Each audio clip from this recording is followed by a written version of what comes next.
মুসলমান খাইবে কেমনে এই কোরআনের মধ্যে রয়েছে। মুসলমান জীবন পরিচালনা কেমনে করবে এই কোরআনের মধ্যে রয়েছে। মুসলমান পরিবার পরিচালনা কেমনে করবে এই কোরআনের মধ্যে রয়েছে। মুসলমান রাষ্ট্র পরিচালনা কেমনে করবে এই কোরআনের মধ্যে রয়েছে।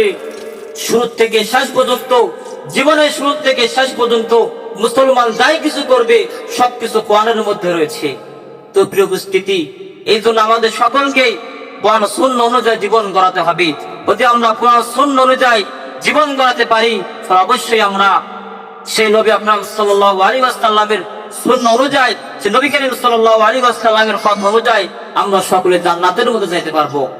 তো প্রিয় উপস্থিতি, এই জন্য আমাদের সকলকেই কোরআনকে মানতে হবে। আজকে অনেকেই কোরআনের বিপক্ষে কথা বলতেছে।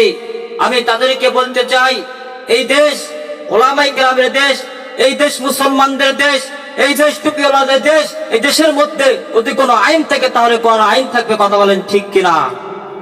সমাধান চাও যদি জীবনে, মরণে ফিরে যাও, খুঁজে নাও চোখ রাখবো কোরআনে।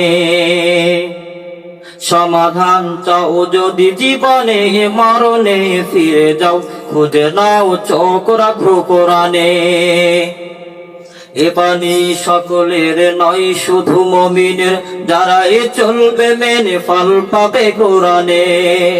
ঘরে বলো কিবা রাষ্ট্রে বলো, ঘরে বলো কিবা রাষ্ট্রে বলো, মুক্তি পাবে তুমি দোজাহানে। সমাধান সমাধান চাও যদি জীবনে, মরণে ফিরে যাও, বুঝে নাও চোখ রাখো কোরআনে। তো প্রিয় উপস্থিতি, আমাদের সকলকেই কোরআন সুন্নাহ অনুযায়ী চলতে হবে। কোরআন নিয়ে আমাদের জীবনটাকে পরিচালনা করতে হবে। তো একজন ব্যক্তি দুনিয়ার মধ্যে কোরআনকে মহব্বত করতেছিল, দুনিয়াকে কোরআনকে ভালোবেসেছিল, সেই ব্যক্তি কবরের মধ্যে যাবার পর আমার আল্লাহ পাক রব্বুল আলামিন কোরআনকে তার কবরের মধ্যে যান, তার কবরের মধ্যে যুবক এনে এসেছে, অতক্ষণ পর্যন্ত কোরআন তার জান্নাতের মধ্যে আল্লাহ তাআলা না দেবে, অতক্ষণ পর্যন্ত কোরআন তার সঙ্গে থেকে যাবে না। মুসলমান বন্ধুরা আমার, মুসলমান বাবাজি,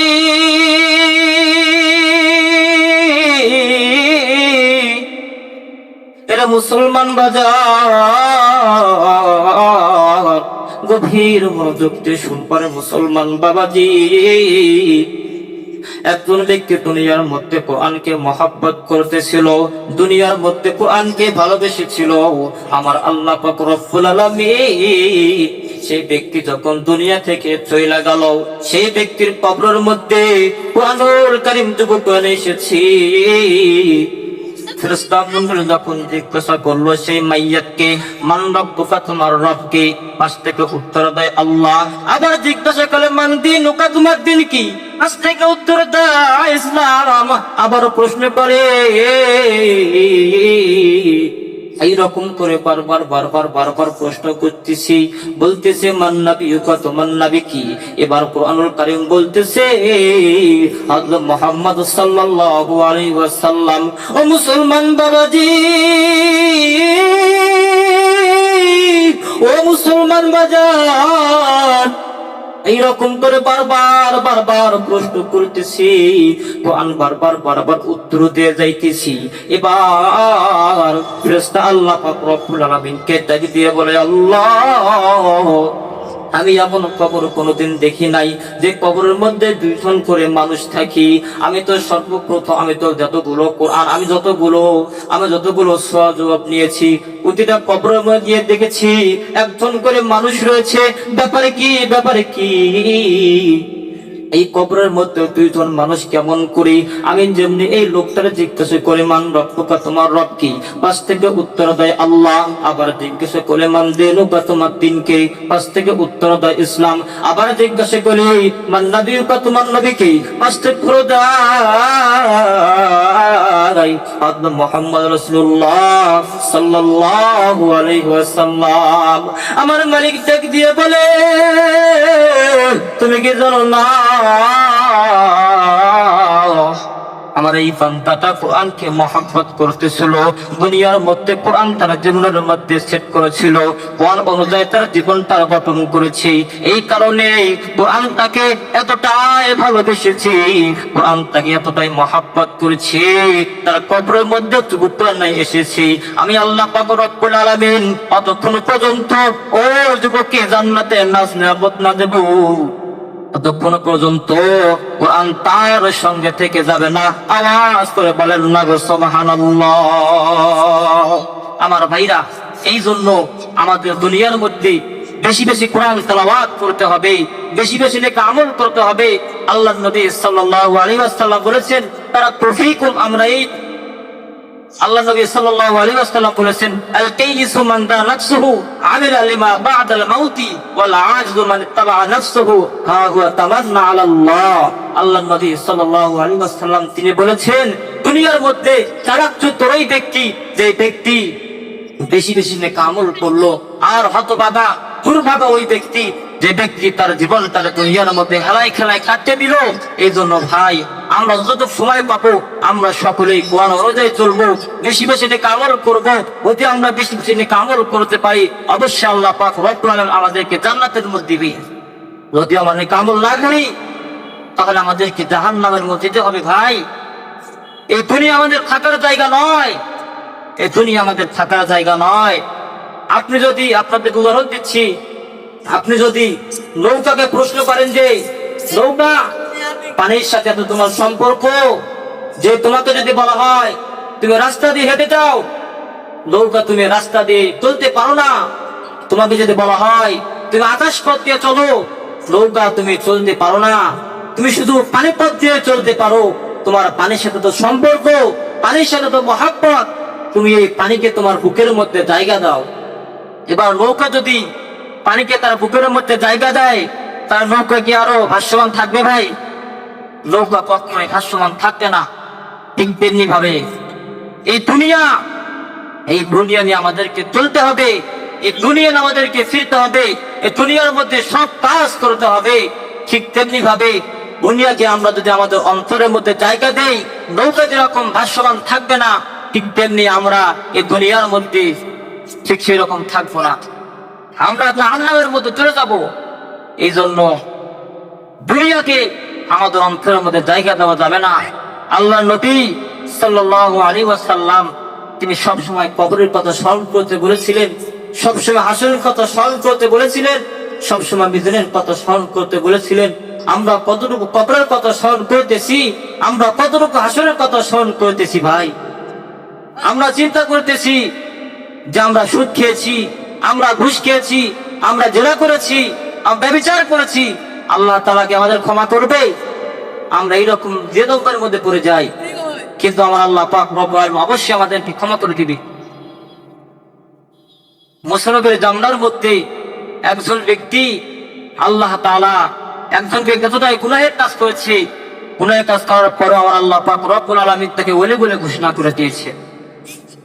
মুসলমান বন্ধুরা আমার, মুসলমান বাবাজি,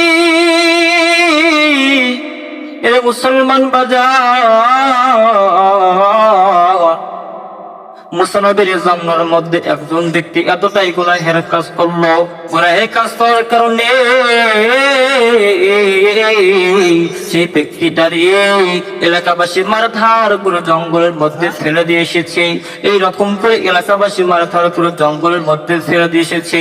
পরের দিন আমার আল্লাহ পাক রব্বুল আলামিন মুসা নবীকে জানিয়ে দিল, ও জানালে মুসা কালিমুল্লাহ, তুমি ওই যুবকটারে সুন্দর করে দাফন কাফন করে কবরস্থ করে দাও। এবার মুসা নবী গিয়ে দেখি, গতকাল আমরা যে যুবকটারে মারধর করেছি, সেই যুবকটারে আমার আল্লাহ পাক রব্বুল আলামিন কেন ওলি বলে ঘোষণা করে দিল? মুসা নবী মালিককে ডাকতে বলে, আল্লাহ, ওই ব্যক্তি তারে কেন আপনি ওলি বলে ঘোষণা করে দিলেন? ওই ব্যক্তি তো গুনাহগার, ওই ব্যক্তি তো অনেক গুনাহের কাজ করেছি, ওই ব্যক্তিকে কেন আপনি বলে বলে ঘোষণা করে দিলেন? মালিক তাজ দিয়ে বলে, মুসা, তুমি কি জানো না আমি আল্লাহ পাক রব্বুল আলামিন নাম রহিম, আমি আল্লাহ পাক রব্বুল আলামিন নাম রহমান। ওই ব্যক্তিটা আমি আল্লাহ পাক রব্বুল আলামিনের কাছে কান্নাকাটি করতেছি, ডাক দিয়ে বলে আল্লাহ, ও আল্লাহ, আমার এলাকাবাসী আমারে মারধর করেছে, আমার এলাকাবাসী আমারে মারধর করে জঙ্গলের মধ্যে ফেলে দিয়েছে, আমার হাত দুটা বান্ধা ফেলেছে। আল্লাহ, আমি কেমন করে এখান থেকে পালাবো? আল্লাহ, আমার জবান বন্ধ করে ফেলেছে, আমি কেমন করে এখান থেকে কথা দিয়ে মানুষকে ডাকাডাকি করবো? আল্লাহ, ও আল্লাহ, আর আমার পা দুটা বান্ধা ফেলাইছে রে আল্লাহ, আমি কিভাবে এখান থেকে পালাবো? আমার আল্লাহ পাক রব্বুল আলামিন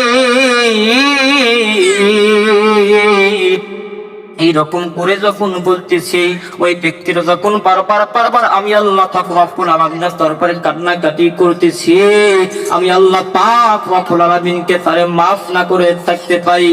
ও মুসা, ওই বান্দা যখন আমার কাছে বারবার আসমানের দিকে তাকিয়ে বলতেছে, আল্লাহ, এই জঙ্গলের মধ্যে তুমি ছাড়া আর আমার কেউ নাই রে আল্লাহ, আমার দিকে হিংস্র প্রাণী আসতেছি, আমার দিকে সাপ আসতেছে রে আল্লাহ, কখন ধরে পোকামাকড় আমারে খেয়ে ফেলায় রে আল্লাহ, ও আল্লাহ, তুই মালিক আমারে মাফ করে দাও, ও আল্লাহ, তুই মালিক আমারে ক্ষমা করে দাও। এইরকম করে যুবকটা আল্লাহ পাক রব্বুল আলামিনের দরবারে কান্নাকাটি করেছেন। ও মুসলমান বাবাজি, তুমি কেন আমার আল্লাহ পাক রব্বুল আলামিনের দরবারে কান্নাকাটি করবে না? তোমার কাজ যদি মনে আসবে না, তুমি সুদকাই সজি হয়েছে রে বাবাজি, আমার আল্লাহ পাক রব্বুল আলামিন অবশ্যই তোমারে ক্ষমা করে দিবে। ঘুষ খাইছো তো কি হইছো, আমার আল্লাহ পাক রব্বুল আলামিন তোমারে ক্ষমা করে দিবে। জিনা করেছো তো কি হইছো, আমার আল্লাহ পাক রব্বুল আলামিন তোরে ক্ষমা করে দিবে। আরে বাবাজি, মুসলমানের জামানা ওই ব্যক্তিটা তো গুনাহের কাজ করার কারণে আমার আল্লাহ পাক রব্বুল আলামিনের দরবারে মাফ চাওয়ার কারণে ওলি বলে ঘোষণা করে দেয়। তাহলে আমি আপনি কি এমন গুনাহ করেছি?